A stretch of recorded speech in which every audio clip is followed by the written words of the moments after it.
Live from a NASCAR bunker in Kyle's parents' basement, it's Turn the Radio Off with Mike Parsons and Kyle Bauer.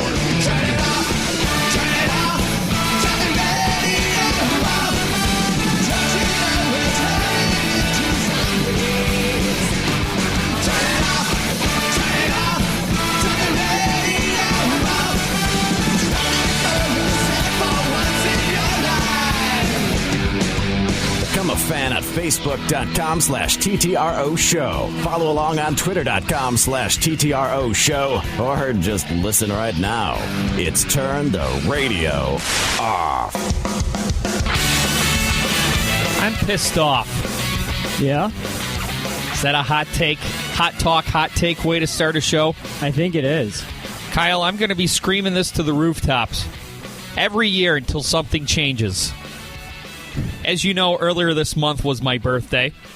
Yes. And what? I still have my gift for you waiting out in the car, by the way. Oh, you got me something. I did. All and right. it was something very small, and maybe that's why I keep forgetting to give it to you. Well, then let's just stop the show and wait till you go out and get it. Okay. No, let's not do that. Let's not do that. I just dropped the mic this time. You dropped the mic like Kanye at the VMAs.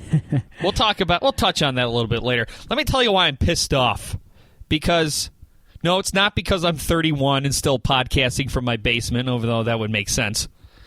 I'm pissed off because every year on my birthday, my least favorite birthday card I get is from the state of Michigan that says, "Happy birthday, give us $88 or you're going to get a ticket every time you drive your car."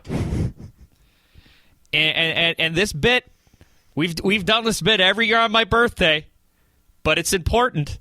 Kyle, one day, I'm going to run for Secretary of State for the state of Michigan on the main agenda of changing the date you change your license plate tabs from your birthday to your half birthday.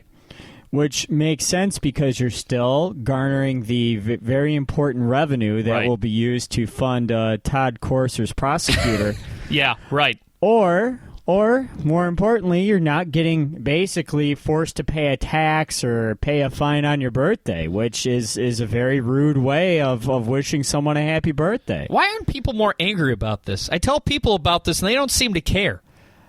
People pick and choose their outrage. You know how that works, Mike.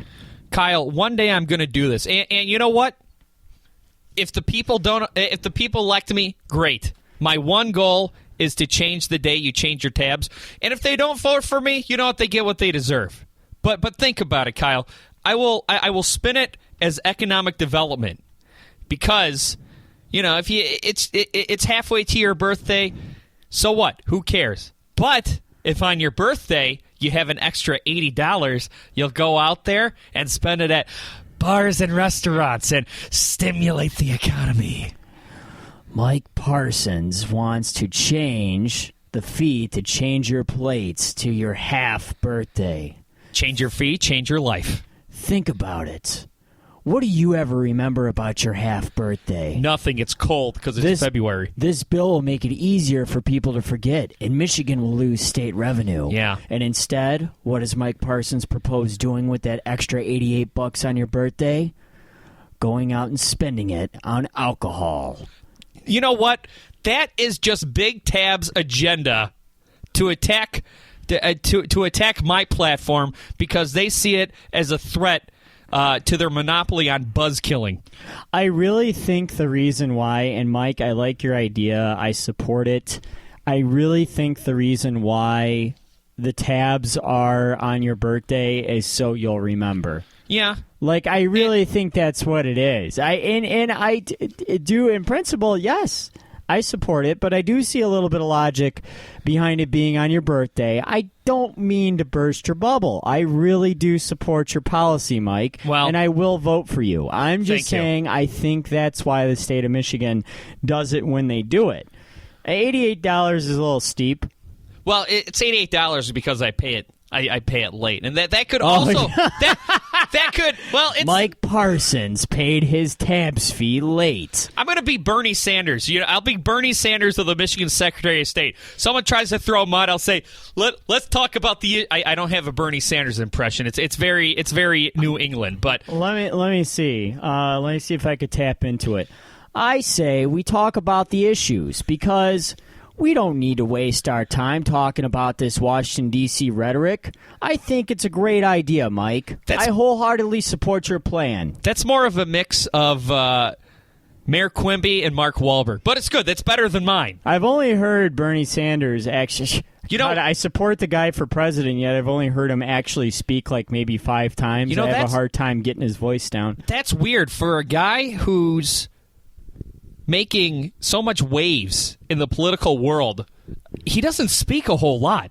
Well, he only seems to speak at his rallies, and maybe that's part of the problem, Mike. I could probably take the next 20 minutes and have a good old digression segment, which, I'm famous for. Which happens every week anyway. Yeah, but I could go endlessly into how Bernie Sanders isn't working to appeal to minority voters, how Bernie Sanders isn't running ads or speaking enough or getting enough endorsements behind him because he's not working to get endorsements behind him.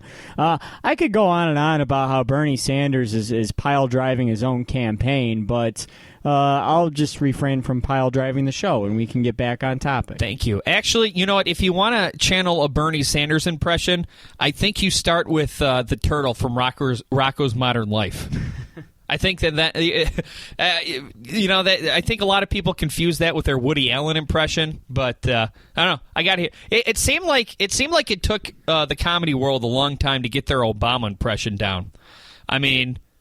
The first guy they had on Saturday Night Live doing it was Fred Armisen, and he was terrible. Not until Jay Farrow came along did the comedy world finally get their Barack Obama impression down. It's all about saying 3 words fast and then taking a pause. Yeah. And a downturn inflection. Right. A really strong downturn up. Tick up in your inflection and then a sudden turn down, like a roller coaster almost. I'm sure that's somewhere in like a textbook on how to persuade people and win influence. I mean, it took so long, Kyle, for people to come up with Barack Obama impressions that wacky morning zoo DJs are still doing Bill Clinton and George W. Bush impressions. Everybody's got a Bill Clinton impression, though. It's not very good. I think I mentioned this on the show last week, or maybe it was something we talked about off the air, but I need to work on my Trump. I pulled it out one night when we had our dudes night out a couple months ago. I brought it out, and it went over well. It was well received at the time. But you all have just been a gracious audience. I still don't have enough confidence to do it on the podcast yet. Well, I'm going to work on it because that's what Trump is all about. He's all about confidence. Yeah, well, keep at it. Not about logic, just confidence and pandering. You know, we're finally starting to see Donald Trump cooling down a bit in the polls. Maybe not that, but someone is finally catching up to him, at least in Iowa, and it's not D's nuts, but. I forgot. I think I was talking to our friend Rich the other day, and this was on Saturday when I said, you know what, Donald Trump, I keep telling people, you need to prepare yourself for the possibility that he's going to be president. And I was going to save your sound clip from a couple weeks ago where you patted me on the head and said, Mike, that's a cute hot take, but I love to argue with you, but it's not going to happen.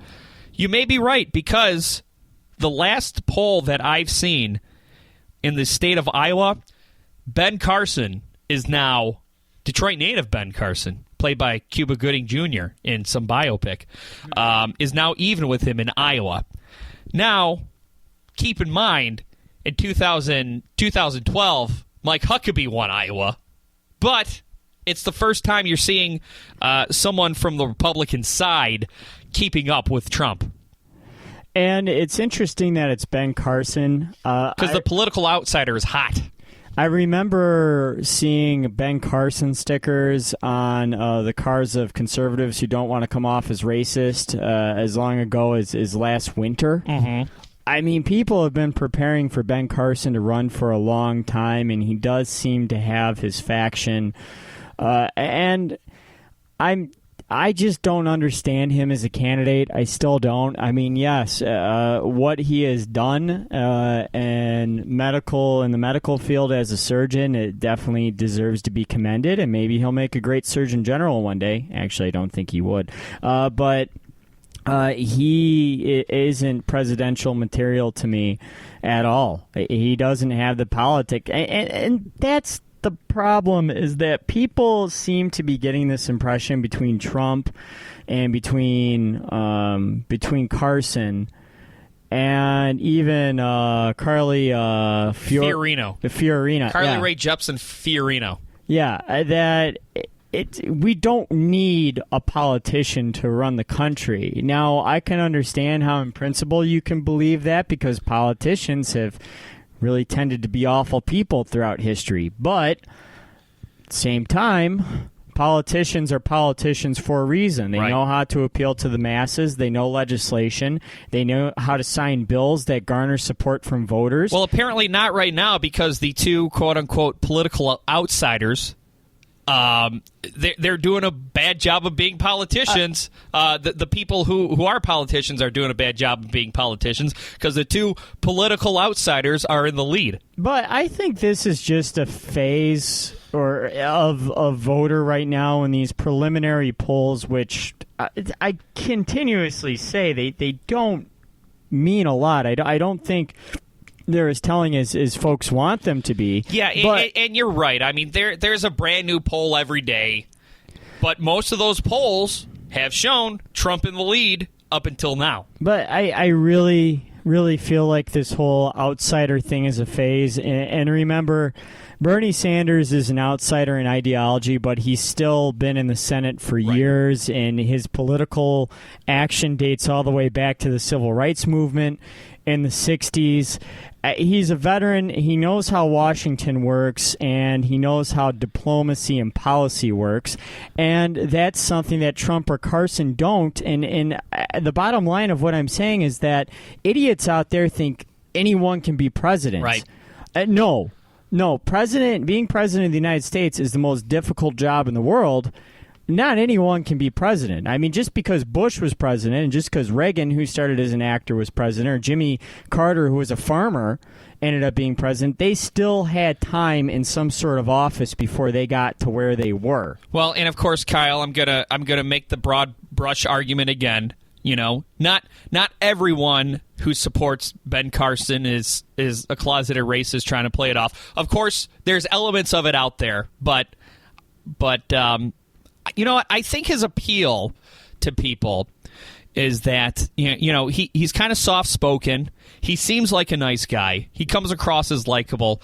The only thing objectionable I can remember him saying is he was on CNN and he said that someone asked him if he thought that being gay was a choice, and he said, yes, look at prisons, to which it sounded like he sincerely apologized. But, yeah, you're right. He still said it. I mean, but Barack Obama was the one who brought in the political outsider, the coolness that is the political outsider. Because, like you said, Bernie Sanders, he's an outsider in ideology, and Barack Obama was a senator. He was still a pretty new senator, and he was new enough for people to think that he wasn't one of the Washington crowd. Yeah, but that was all campaigning and marketing. That's all that was. I mean, yes, he was pretty green, but at the same time, even in Congress and even in the Senate, he still voted for the Patriot Act. He still supported policy that. That's a great point, because with these quote unquote political outsiders, they have no record to go back on and kind of throw it back in their face, saying, "Hey, look, you're saying one thing, but you vote another thing." It's like what I said about Hillary Clinton. Yeah. She's a skis ball politician, just like the rest of them. But there's just more photographic evidence of her being one because she's been around so long. And also, in regard to Trump, and to your point about that, Trump, all you have is his rhetoric to go on. Right. And I guess his fundraising and voting record, which shows that he has flip-flopped more than anyone in this field. But no one seems to care.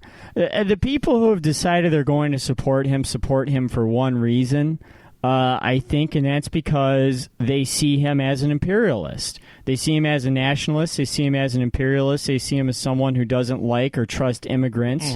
And they feel the same way themselves, and that's who they feel should be running the country. Point is that his supporters are making noise now, but his supporters are mostly, if not all, fringe lunatics or white supremacists, which is a proven fact now. Let's turn the radio off on the internet. Less rock, more talk. Turn the radio off. Become a fan at peoplehatemypodcast.com. Attention! Your gym teacher escaped from charm school, irons his underwear, watches hygiene films. He says, anyone chewing bubble tape owes me 50 push-ups. The lunch lady wears a hairnet, serves mashed potatoes with an ice cream scoop, puts gravy on everything. She says, bubble tape is not part of a well-balanced diet. bubble tape, it's 6 feet of bubble gum for you, not them. It's sometime in the future. The ultimate challenge. Crossfire. Crossfire. You can count. Crossfire. Crossfire. You can count. Crossfire. Crossfire. Crossfire. Crossfire. You'll get caught up in it. Turn the radio off. Tell your friends about us. Make them like us on Facebook. I am not sure if we are broadcasting properly. Turn the radio off. Online and worldwide. TTROshow.com. You know, trying to decide who we're going to vote for in the upcoming election so far out, it's probably going to just make us go crazy. I think I'm going to do it by process of elimination. I'm going to start with the people who I would vote for the least and then kind of work up from there. But I will tell you, Kyle, right now, it doesn't matter who you think the front runner is for 2016. It doesn't matter who you hope to win in 2016. One thing we know for right now is the front runner in 2020 is Kanye West because he's the only one in the race. Yeah, I actually did not watch the VMAs. I did a little bit because, I think pop music's in an okay place. You got new bands like The Weeknd. Yeah, it's not as bad as everyone says it is. It's not as bad as Dave Grohl says it is. Right, yeah, with an emphatic F word. Tori Kelly, there's decent pop music out there. Taylor Swift gets on my nerves, but she's putting out good pop music. But I do have to say that even though I was having a hard time following Kanye West, because I thought when he first started, I thought he was going to make like a greater point about race and society, but really it was just kind of like, people leave me alone for what happened with Taylor Swift back in whenever. But kind of I was getting back on the Taylor Swift bandwagon. But when I tuned into the Video Music Awards, it seemed like there was an edict that Taylor Swift could not be off camera for more than 90 seconds. And I think that in her mind, her giving Kanye West the Video Vanguard Award was more her moment to show how above it all she was, to show what a nice person she was. And for a second, it almost worked until Kanye West got up there and just obliterated it. And that's what I loved about his speech. He could have been up there saying the ABCs. I wouldn't care. I was just loving it because the longer and longer he went on, the less of a circle jerk it was for Taylor Swift. And his speech was beautiful, by the way. Was it? I didn't see... I mean, I found it hard to follow. I read the transcript. Yeah. I did, because like I said, I didn't see the VMAs. I read the transcript, so maybe if I would have saw him deliver it. Yeah. But I can say, just from a prose standpoint, just from what he was saying, it was beautiful. And I think he was saying, look at where we're at right now and where we've come since 2009. I've become a villain. Yeah. Yeah, I've been a hero, but I was a hero, but then I became a villain. So much has changed. Now Taylor Swift is someone who is on my level as a star, and how am I supposed to respond to that? All of you are looking at me to respond. This is how I'm responding, and I think as far as the speech went, I thought it was.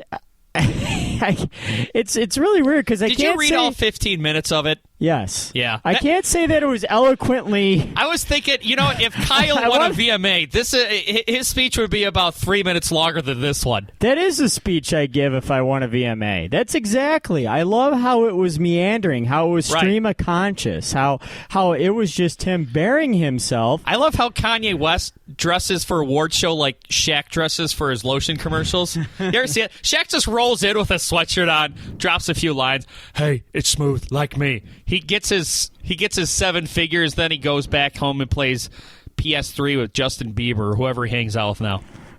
But that's kind of the point of it all, is that Kanye has been in constant nonstop troll mode since 2005. Since 10 years ago, when he gave the George Bush doesn't care about black people line and ruined Mike Myers' career by proxy. You know what? It's funny because that happened almost 10 years to the day of Hurricane Katrina. Well, that happened. That was for the Hurricane Katrina benefit, right, it was obviously. For the benefit, so it might have time. happened 10 years to the day of this recording right now, of us recording this. But ever since then, he has been in nonstop troll mode because he saw the pushback to people looking at something tangible that was happening in front of them and still denying that it was happening.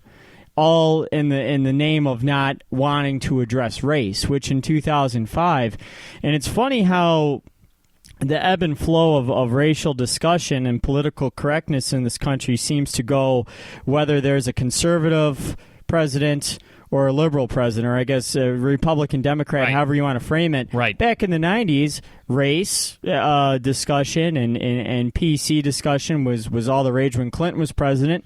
Then when George W. Bush came in and started blowing everything up and spending trillions of dollars a month, suddenly the discussion changed. Suddenly there was all these distractions. People in 2005 were in a place where they didn't want to discuss racial matters, even when a city that was 90% black was getting wiped off the face of the earth with little to no government assistance to help them.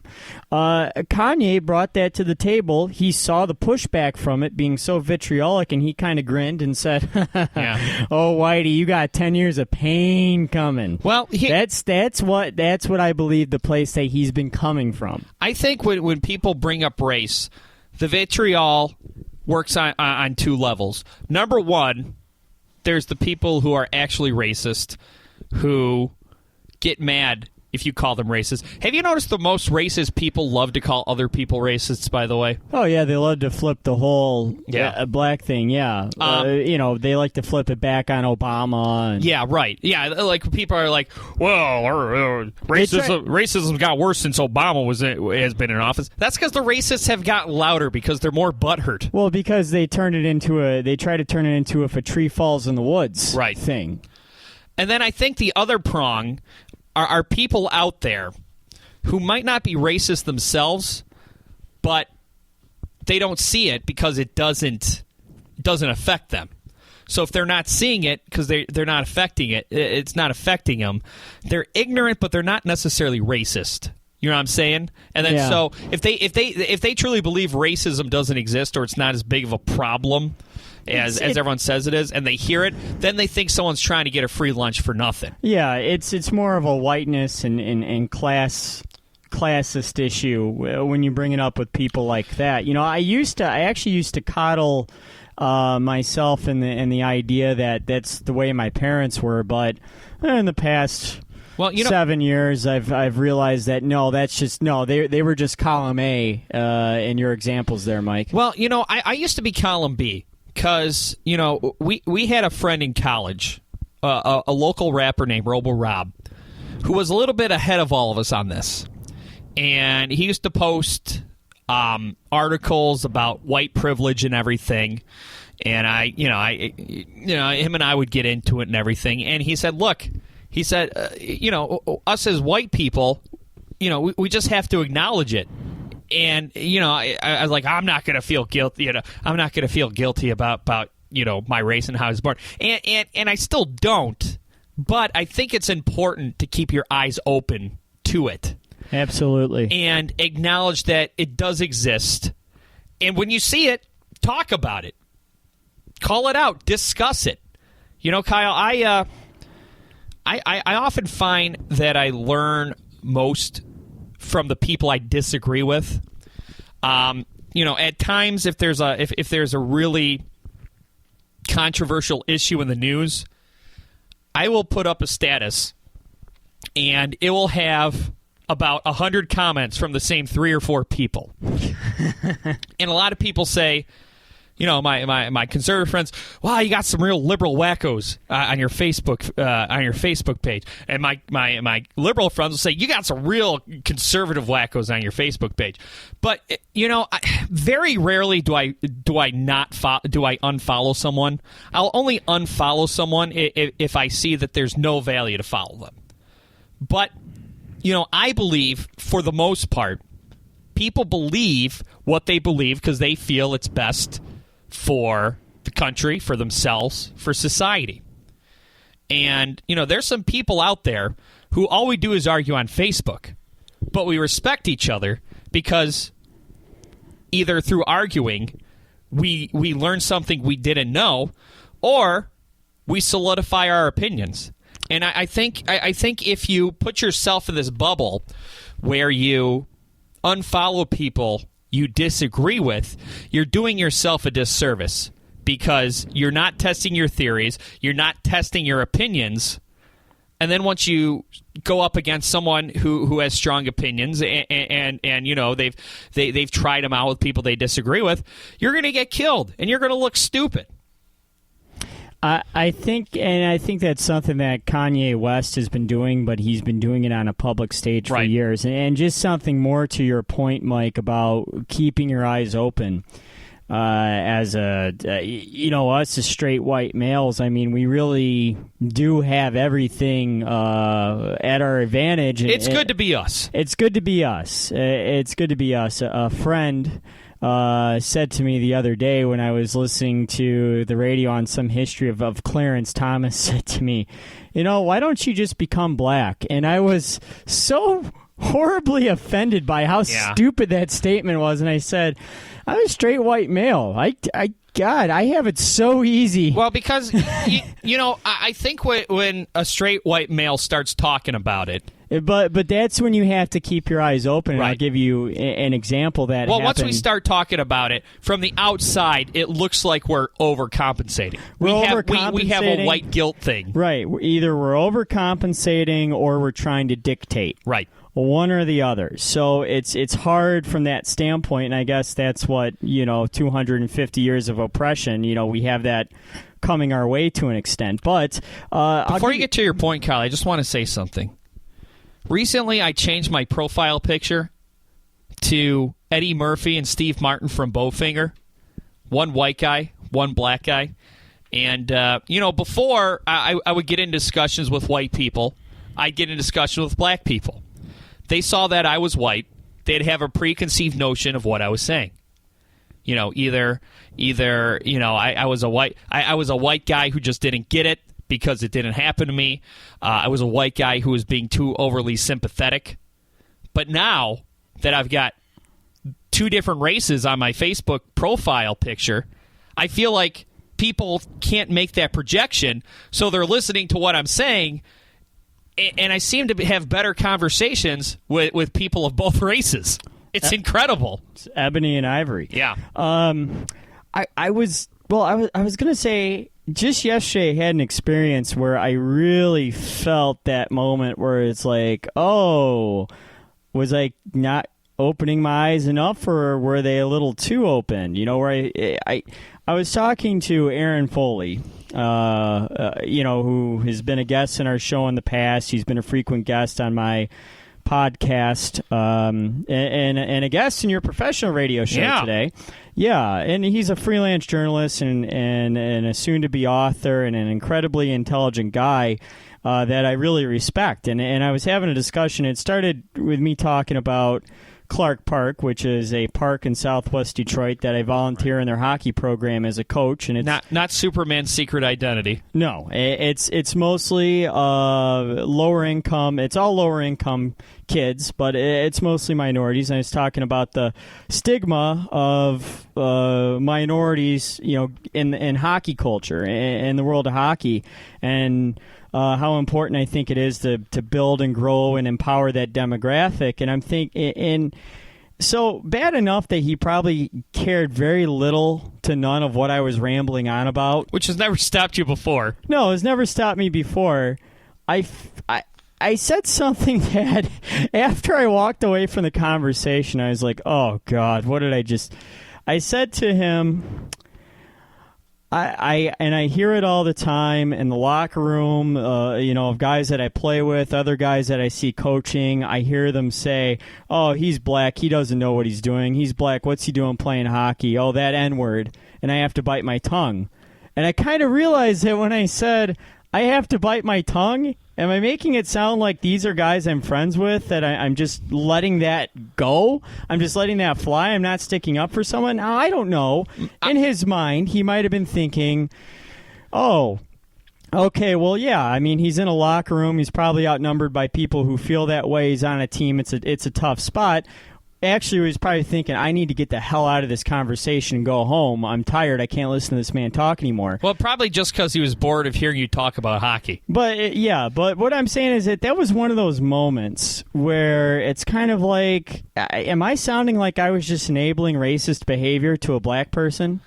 I mean, maybe. Look, here's the thing. I can't project what other people think. And I feel like we get into a lot of trouble trying to project what other people think.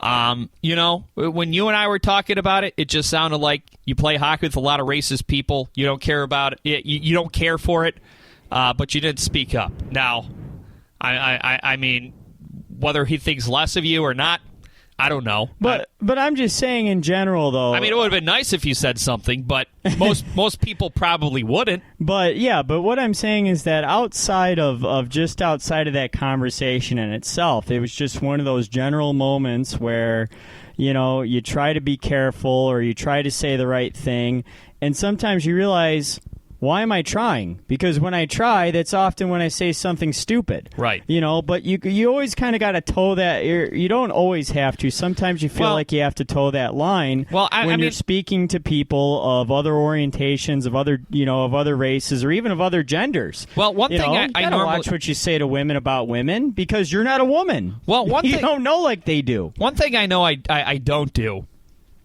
For the most part, I don't discuss racism with other races or sexism with other sexes. Because, I mean, except for this podcast, I really don't do that with my same race friends. So, I don't know. Maybe the error was, just discussing racism with someone from another race just because they're from another race. I don't know how the conversation got to that point, but maybe that might come across as you trying too hard. Yeah, well, in either case, I felt like an idiot, and that happens often. But, if I'm going to wrap up this segment, I'm just going to say Kanye West's speech was beautiful. He shouldn't feel like an idiot, and I love him because he has evoked conversations like this several times in the past among several different people, just not us. He's become an icon in that respect, and I love him to death for it. I don't think I got a feeling he doesn't feel like an idiot. It's Turn the Radio Off on the internet. Turn the radio off. Mike Parsons. No drug dealers living next to me. Pretty good deal. Kyle Bauer. Yeah. People hate my podcast.com.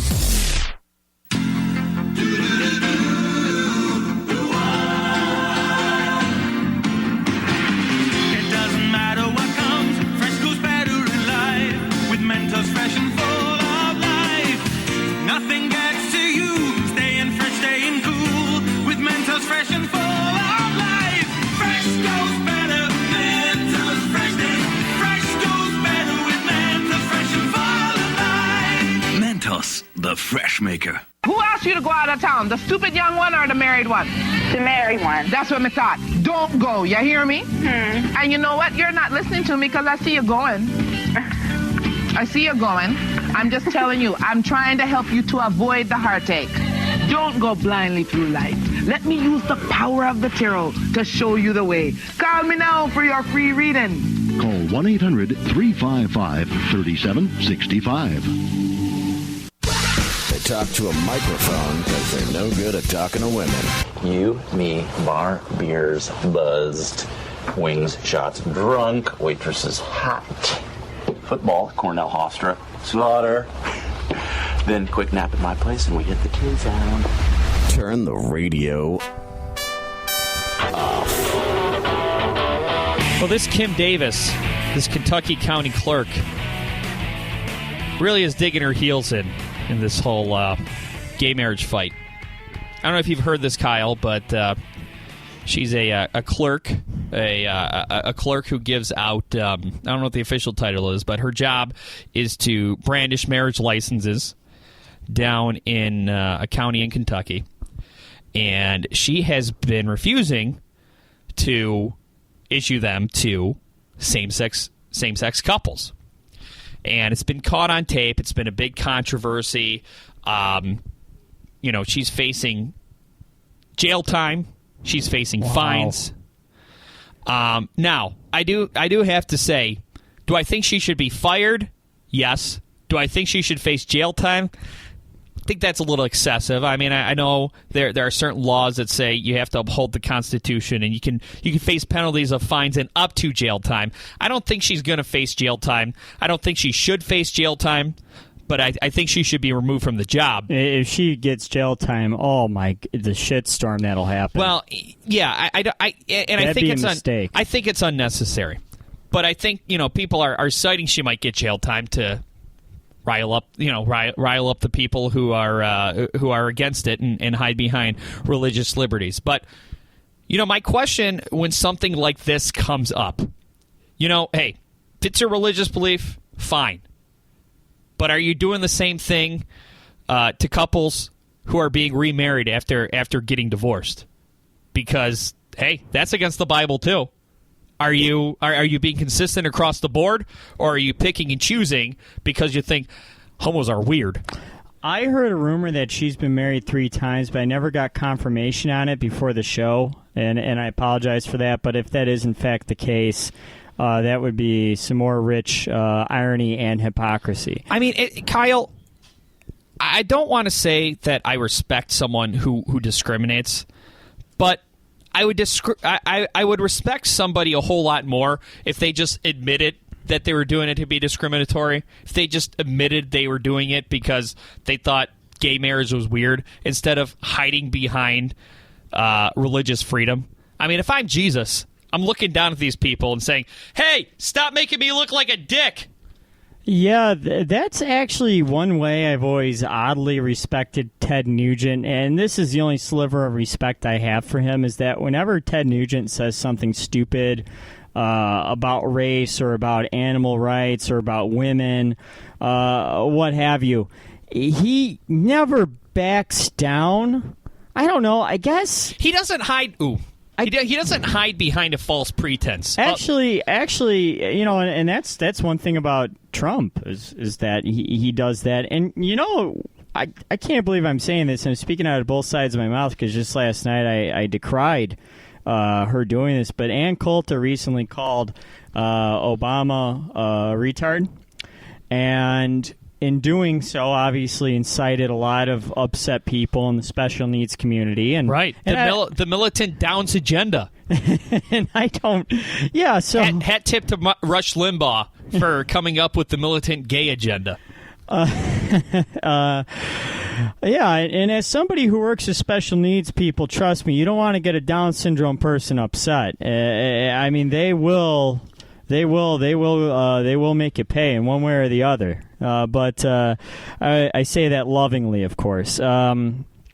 But she So she called him that, and then there was this beautiful letter written by I'm forgetting his name right now, but he's an ambassador for Special Olympics and the Down syndrome community, and I'm really sorry I'm forgetting his name at the moment. I don't have it in front of me, but he wrote this beautiful letter saying, Ann Coulter, are you using that as a slur against us to degrade us?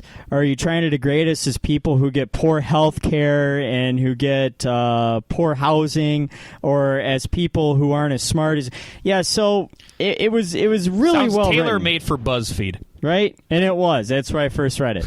So of course you did. So instead of her saying, you're right, I apologize, I got a little too upset and I misspoke, no, instead she just doubled down and told them all to go shove it, basically. So she told the special needs community, I mean, is there anybody to kiss off because she called President Obama a retard? I mean, is there anybody who like applauds that? Like, what was her spin? Like, I'm sure. What was her spin? Sure there's a lot. Was her spin raging against political correctness? What was her spin? Standing by what she said with the president, because I can't imagine a whole lot of people standing behind that. I mean, you could probably take just about any group and twist things around to make them look like they're oppressive and militant, except for the Down syndrome community. Right, because they really are some of the most loving, genuine, friendly people you'll ever meet in your life. And to tell them to kiss off because you called the president a retard. This is militant Downs' attack on Ann Coulter's First Amendment. But there are some people who just won't back down off of anything, or they won't make any attempt to hide or flip the script on anything that they say. This Kim Davis woman, she really seems to be blistering in her belief that gay people should not allowed to be married, and saying that dropping that only the Lord will judge me. No, actually, the state will judge you. The governor will judge you because you're not doing your job. Also, all the people that you're denying marriage licenses to and their families, all they're asking for is some happiness, and the same benefits of as straight people who can be married. I think there's a lot of people who will be able to judge you. And a lot of people will be judging you harshly. And like I said, when you do this, you open yourself up to a whole lot of questions. If somebody walks up to her eating a cheeseburger, mixing meat with dairy, is she going to deny them a license because that's against the Old Testament, isn't it? So, if you start denying people things based on your religious liberty, that's fine. Yes, there is a separation of church and state, and that's why I don't think that this woman should go to jail. But I think that, if she's not performing her job duties, she needs to be removed from them. And you know what I would do, Kyle? I'd be benevolent. I would. If I were king of the county clerks, I would say, okay, Kim Davis, I'm not going to fire you because, unlike you, I understand that you have a life, you have a right to make a living, and you have a right to live a happy life. So I'm going to take you off clerk duty, and you're going to scrub toilets. You're going to pull weeds. You're still going to be on the payroll. You'll be doing it for the Lord, too. But you know what? I cannot allow you. You have proven that you are very devout to your religion. So I'm going to go through a list of things that you're allowed to do, and you will only do those. Yeah, you should also tell her that don't spend so much of your money donating to televangelists in the church because your wage is going to go down, too. No, I like I said, I'd keep her the same thing. There's no reason for her to complain. I'm not cutting her pay. I'm not cutting her hours. I'm just reducing her job duties to the ones that the Bible allows her to carry out. That's really smart. That's so incredibly smart. I love that. She can go herd sheep. Mike, honestly, this is better than your tabs idea. Thank Can you. I make you the governor of Kentucky? Yeah, if you wish. Okay. Really? I actually would like that if you were the governor of Kentucky. Well, because the other thing I really like about running for office is working for 2 to 4 years and getting lifetime benefits. That'd also be very important to me. But what I've enjoyed is how fervently people have come out against her, and it's showed that we truly have just in 10 years come around 180 on gay marriage, because the backlash against this woman has been just a pleasure to see. Something that I honestly didn't know if I would expect. Well, and you know what I wonder, Kyle? The people who are standing behind this woman, are they standing behind the flight attendant who's suing her airline because they suspended her for not serving alcohol because it was against her religion? She's just exercising her freedom of religion, and I believe same thing. You know what? If your religion keeps you from carrying out your job, you need to find another job. So, I mean, look. And these people will say their religion is more important to them than anything. So, I mean, frankly, I normally I don't like to take this approach. I get a little too worried that it sounds like, you don't like your wage, we'll get a new job. But at the same time, we're talking about money, and we're talking about people with religious conviction. Those are two different things. Mike, I think the pertinent question for all of us is, what's going on with that assistant of hers? Have you seen the assistant clerk, that blonde woman who looks like Dog the Bounty Hunter, that's standing behind her in every photo, or sitting behind her with this clenched jaw, looking like she's just about to explode? Her skeleton is about to leap out of the body. Maybe she's a butch and attacking people. Maybe she's a butch and is really pissed at Kim Davis. I would like to believe that's the case. I want to know what her story is, because I see this woman, this blonde woman. You don't have to look very closely for her. In almost every picture of Kim Davis looking like the frightening religious zealot hellbeast that she is. You could see this blonde-haired woman with the same haircut as Dog the Bounty Hunter, and a very similar facial structure, just with the clenched jaw ready to strike. And I'm wondering if these two are gonna, because that's the thing. You know, people who are religious is Kim Davis. They all believe in the apocalypse, right, and it's coming soon. Right. Yeah. It looks like that's the person she's gonna ride out the apocalypse with. Maybe they have a fully stocked shelter somewhere. I don't know. I do know we're late for a break. It's Turn the Radio Off on the internet. Turn the radio off with Mike Parsons. No drug dealers living next to me. Pretty good deal. Kyle Bauer. Yeah. People hate my podcast.com. I'm Polly Pocket. Want to see what's new? Really fun compacts just for you. Polly Pocket has a stage where she dances ballet. In her shiny tutu, so pretty today. Polly Pocket. Polly's water fun park, a big slide for the pair. Then happy birthday, surprise, it's a bear. Polly Pocket. Polly Pocket. Now there's lots more ways to have a Polly day. Polly Pocket Party Time Surprise, Water Fun Park, and Ballerina Polly Compacts are each sold separately. Mr. Bucket. That's right. I'm Mr. Bucket. I'm Mr. Bucket. Toss your balls in my top. I'm Mr. Bucket. Out of my mouth I will pop. I'm Mr. Bucket. We're all gonna run. I'm Mr. Bucket. The game's Mr. Bucket. The first to get their balls in, and Mr. Bucket wins. But look out, because the balls will pop out of his mouth. I'm Mr. Bucket. The balls pop out of my mouth. I'm Mr. Bucket. A ball is what I'm about. I'm Mr. Bucket. We're all gonna run. I'm Mr. Bucket. Mr. Bucket from Milton Bradley. If they were strippers at Deja Vu, they'd be the three ugly ones.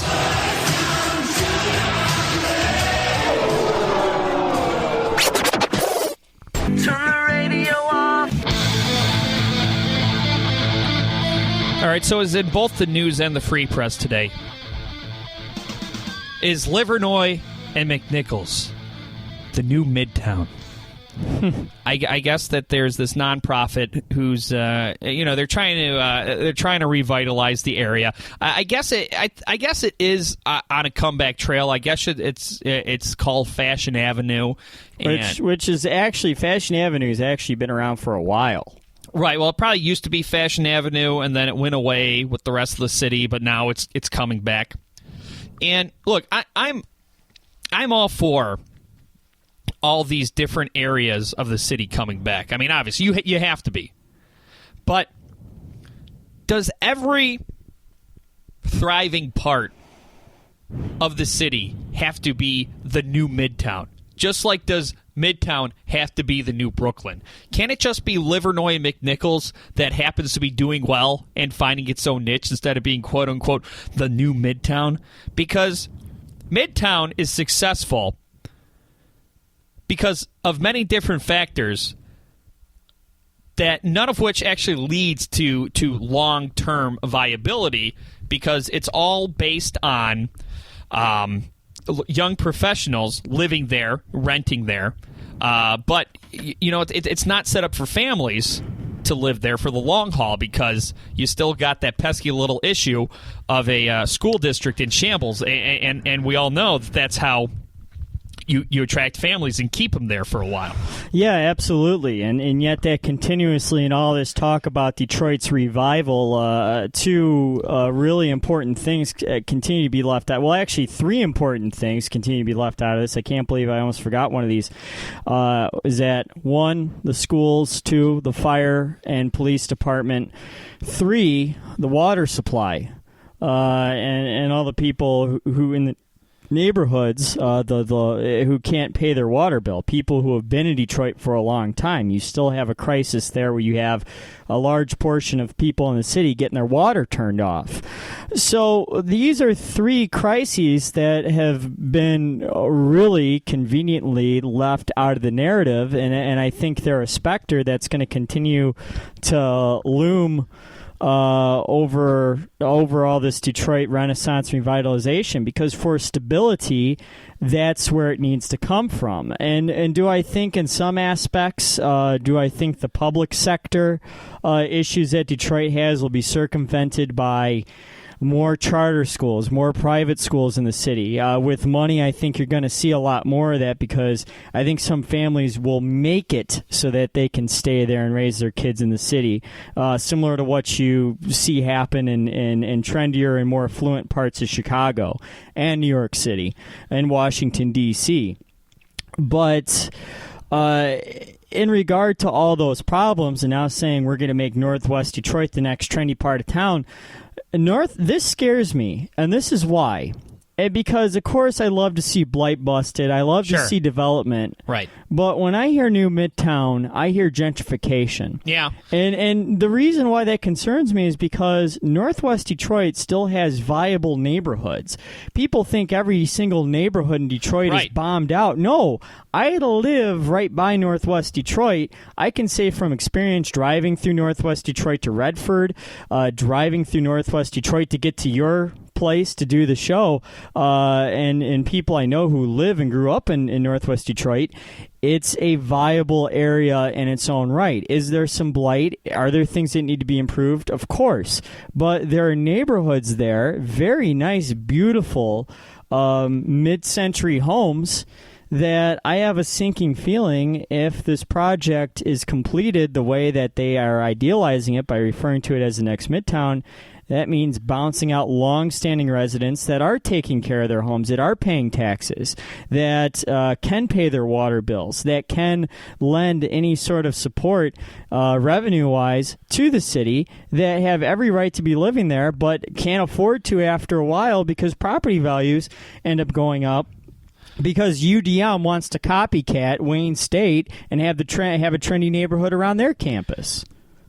Yeah, I didn't even think about that, but yeah, and obviously that's a valid concern. That's something to think about. The way I see it, though, the problem I have with it is it seems like there's this mentality out there that the only successful formula for Detroit neighborhoods outside of downtown is trendy restaurants, is the Midtown formula. Yeah. Now, you could take elements of the Midtown formula and incorporate them, but I just reject this notion that you have to take what Midtown is doing and copying it all over the place, because it's not going to work. You can't revive a whole city based on 20 to 30-year-olds paying rent. And People saddled with student loan debt, they can't afford to buy anything. I mean, it's working to an extent with Woodbridge. It's working with Corktown, which my sister Chelsea and I were in Corktown last week, and I don't know if it's like this all over Midtown and Woodbridge, but the thing that confuses me about Corktown is everything. It seems like they spend a lot of money to look broke and rustic. Like, we went into the sandwich shop, okay, and it had that rustic charm. It looked kind of dumpy, but in an artistic way. And we got this sampler of a bunch of meats and dressings, and it was fantastic. But by the time my $14 sandwich came, it looked like something I could get at the Meyer Deli. What was it, Mudgie's? No, it's not Mudgie, even though Mudgie's is the poster boy for that. Yeah, I don't like Mudgie's. That's why I was curious if it was Mudgie's. I could take or leave Mudgie's. One time they screwed up my order, and they were very nice, so I got a Yelp review just to post something positive, but I think it is a little overrated. Yeah. But I mean, it's like that all over Corktown.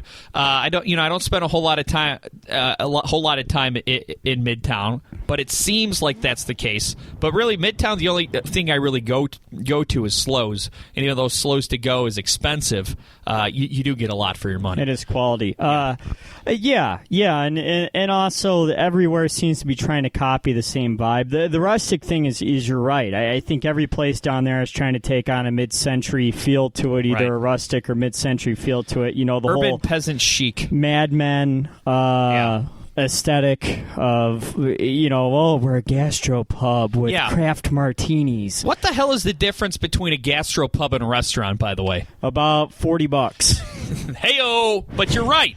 $40 and about a 2-hour wait time. You're right. I remember one time I saw on the news, a gastropub's coming to Detroit. So I go online and I'm like, what's a gastropub? I'm looking at the menu. I'm like, oh, this is just a restaurant. Wright & Company, which is not in any of these areas. Actually, Wright & Company, if it's close to anything, it'd be Gilbertville. Over on Woodward was notable because it was the first trendy restaurant to open up in the heart of downtown. Yeah. In a place that really hasn't been invested too much, and since then John Varvatos has come along and Moose Jaw and a few other spots. But me and my girlfriend went there one night on a fancy date night, and I had just gotten paid, so I was sauntering in it. I was like a drunken roughneck on payday, to quote Hank Hill. I was sauntering. I put on a nice outfit from the H&M. And I was ready to go. And we waited 2 hours. We sat at the bar. We both got $12 martinis that I drank mine in about 5 seconds, and there was no booze in it at all. And then we got, this was my favorite, we got Moroccan dusted cashews, which were just cashews with like seasoning salt on them, and they cost $8. Of course, and it was for this like cup-sized bowl, basically. And then we finally get seated, and we were seated close to this other couple that were totally looking down on us. We were like literally seated right next to them because they don't have communal seating exactly like a lot of these other trendy places have. I hate communal seating too, but they do have the seats awfully close to each other, and we could hear each other's conversations. We were on top of each other, and then we spent about $60 on food, and both of us left there still hungry. I was not a fan of Wright & Company. I was going to say of that gastropub. You know what? We don't need any more Wright & Companies, in my opinion. I was going to say, compare the food to Big Boy. I bet you would have rather had a Big Boy. I walked out of there. I totally would have rather have. And you're like, honey, let's go to Big Boy. We should have. We should have ended the night by going to National Coney Island and gotten a real meal for a quarter of the cost, an eighth of the cost. That's how I feel dining in Detroit. Metro Times puts up these slideshows of 20 places in Detroit you've got to dine, and that's how I feel. I go in, I spend a lot of money, I'm still hungry. You know what a good example, if this... Except Bucharest Grill. Bucharest Grill, you get a lot for your money. If Livernois Flats or whatever the hell this area is going to be called, because they're going to rename it. Yeah. It's no longer the Cass Quarter, it's Midtown. Yeah, with this, if they want a good model of business to look for to put in, look at the sweet potato place. Sweet potato sensation. Yeah, across the street from the Redford Theater. That's a great business model. It's affordable. It's quality homemade food. And something else they'll need to do, minority-owned business. Make sure you keep the people in the neighborhood. All right. Got to go. Kyle, if you had headphones, you'd understand the irony. We're talking about Midtown, and I'm playing Midtown to take us out. Haven't heard them in years. Bye. PeopleAMIPodcast.com. Bye.